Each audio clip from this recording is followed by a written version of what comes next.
Olá, vamos para o nosso Sendo uma Restauradora, né? Com a aula 4 de hoje, grupo de apoio. Eu vou ler Mateus 26, 36 ao 46 e Ruth do 4 do 13 ao 17. Tá, vamos lá. Em seguida, Jesus foi com eles a um lugar chamado Getsemane e disse aos discípulos: Sente-se aqui enquanto eu vou orar. E levando consigo Pedro e os dois filhos de Zebedeu, começou a sentir-se tomado de tristeza e de angústia. Então eles disse: A minha alma está profundamente triste até a morte. Fiquem aqui e vigiem comigo. E adiantando-se um pouco, prostrou-se sobre o seu rosto, orando e dizendo: Meu pai, se é possível que passe de mim esse cálice, contudo não seja como eu quero, e sim como tu queres. E voltando para os discípulos, achou-os dormindo e disse a Pedro: Então, nem uma hora vocês puderam vigiar comigo? Vigiem e orem, para que não caia em tentação. O espírito, na verdade, está pronto, mas a carne é fraca. Retirando-se pela segunda vez, orou de novo, dizendo: Meu pai, se não é possível que este cálice passe de mim, sem que eu beba, faça a sua vontade. E voltando, achou-os outra vez dormindo, porque os olhos deles estavam pesados. Deixando-os novamente, foi orar pela terceira vez, repetindo as mesmas palavras.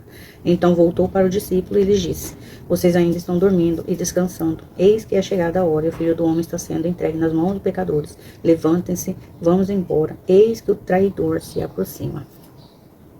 E agora vamos ler Ruth 4, 13 a 17. Assim Boaz recebeu Ruth e ela passou a ser sua mulher. Ele teve relação com ela e o Senhor concedeu que ela ficasse grávida e tivesse um filho.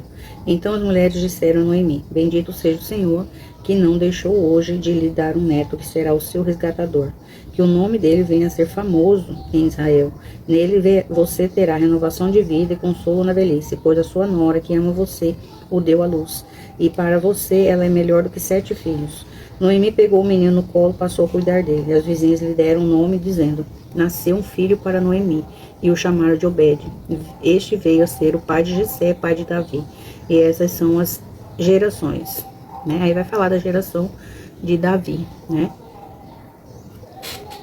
E eu quero vir essa conversa, né, com vocês sobre uma coisa muito importante, que é o grupo de apoio, né?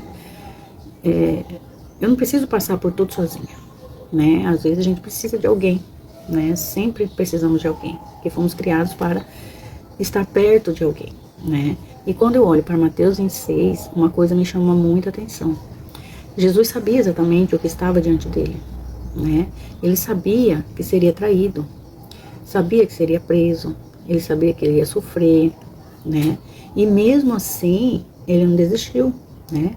Mesmo sendo Jesus, ele não escolheu viver aquele momento completamente isolado. Ele chamou Pedro, Tiago e João e disse, né? Ficai aqui e vigiai comigo. Olha isso, né? Jesus pediu companhia.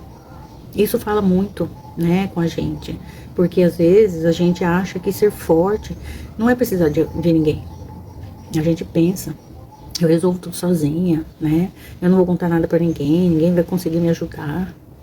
Eu vou orar e pronto. Claro que precisamos orar, mas orações não significa isolamento. Deus também coloca pessoas no nosso caminho, né? Tem coisas que eu não consigo falar, né? E tem coisas que eu posso falar com alguém.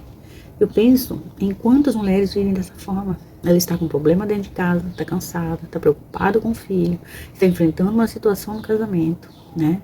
Ela está decepcionada com outras coisas, está com medo, mas ninguém sabe.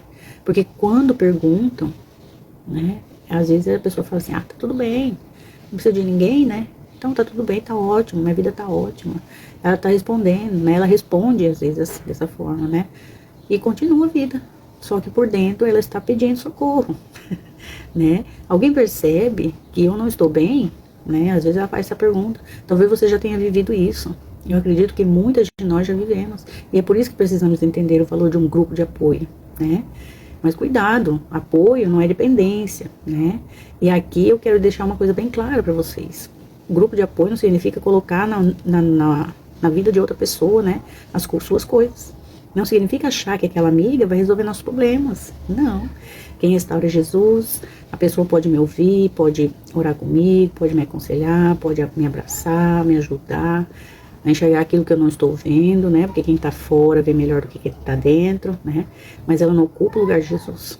Porque quando eu começo a colocar em uma pessoa aquilo que deveria estar na mão de Deus, eu começo a criar dependência dela, né?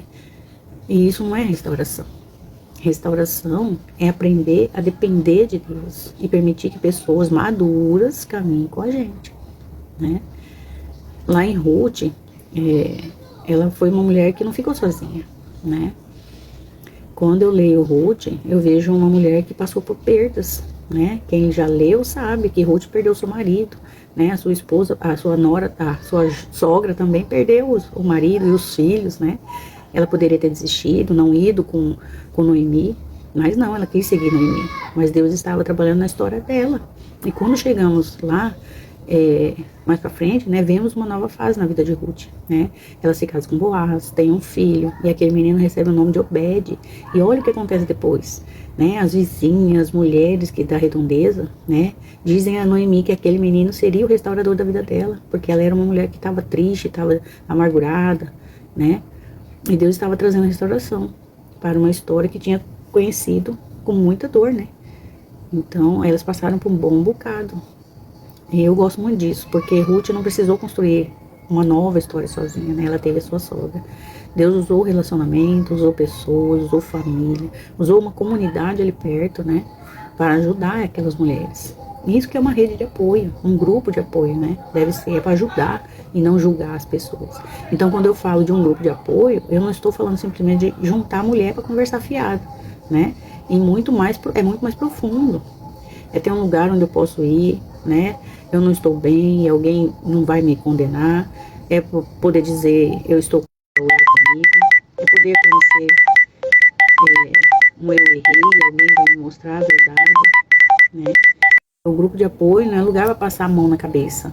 É lugar para amar, ouvir, orientar e levar para Jesus, né? Um exemplo muito simples pensa numa mulher que está passando por uma dificuldade no seu casamento. Ela está triste, está amargurada, né?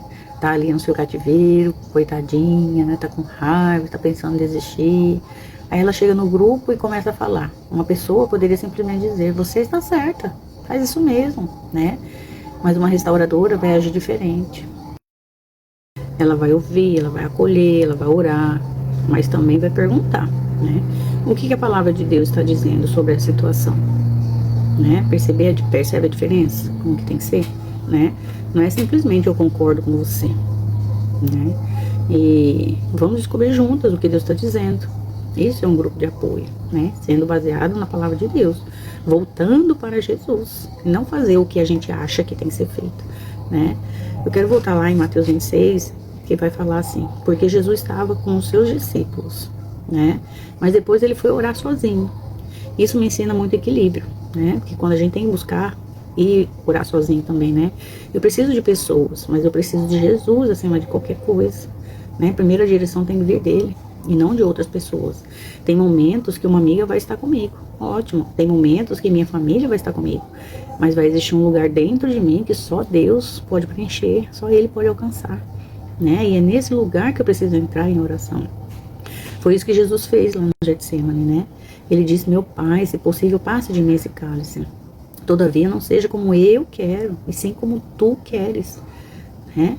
Olha só que perfeição. Jesus abriu o coração dele pro Pai. Jesus expressou a dor dele. Ele ia passar por muita dor, né? Mas ele terminou se rendendo à vontade de Deus. E é isso que eu quero aprender também, né? Eu quero que você aprenda também. Se render ao Senhor, né? Porque é Ele que vai te curar, te libertar, trazer soluções, né? Aí eu deixo uma pergunta. Quem são as pessoas que estão caminhando com você hoje? São pessoas confiáveis, né? Você tem alguém que pode ser verdadeira com você? Alguém que você possa dizer, eu não estou bem, preciso de oração, preciso de conselho, preciso de ajuda. Desculpa. E agora outra pergunta. Você é esse tipo de pessoa para alguém também? Né? Eu me encaixo muito nessa segunda, porque às vezes as pessoas vêm procurar, né? Porque talvez você esteja esperando encontrar uma pessoa para te apoiar. Mas talvez Deus esteja preparando você para ser o apoio de outra mulher. Talvez exista uma mulher perto de você que esteja sofrendo em silêncio. A gente tem que estar atento, né?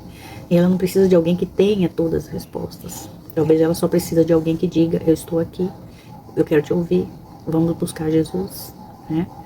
Então a gente tem que estar atento a essas coisas, tá bom? Então quando eu falo grupo de apoio, eu não estou falando de pessoas que vão resolver a nossa vida, né? Eu estou falando de pessoas que vão caminhar conosco enquanto Jesus faz a obra, tá? Numa oração, numa celebração, em alguma coisa, tá? Porque eu posso segurar a sua mão, posso te ajudar, né? Posso te dar orientações baseadas na palavra do Senhor, né? Eu posso te ouvir, mas quem conhece profundamente o seu coração é Jesus. Então você tem essa autoridade de orar e pedir para Ele, né? Eu posso caminhar contigo, mas quem é o caminho é só Jesus. E talvez seja exatamente isso que você está precisando hoje, né? Você não precisa caminhar sozinha, mas também não precisa colocar sua esperança em pessoas, né? Que pessoas erram, são falhas. Caminhe com pessoas, apoie pessoas, permita-se ser apoiada, né? Abra seu coração, mas tenha seus olhos em Jesus. Porque uma verdadeira restauradora não aponta para si mesma, ela aponta para Cristo. E é isso que eu quero aprender e que você aprenda. Ser uma mulher que foi restaurada por Jesus e que agora consegue ajudar outras mulheres a encontrar o mesmo caminho, que é o Senhor Jesus, né, na nossa vida. Então fique em paz, tá? E aprenda com o Senhor através da tua palavra. Em nome de Jesus, fiquem com Deus. Até o próximo.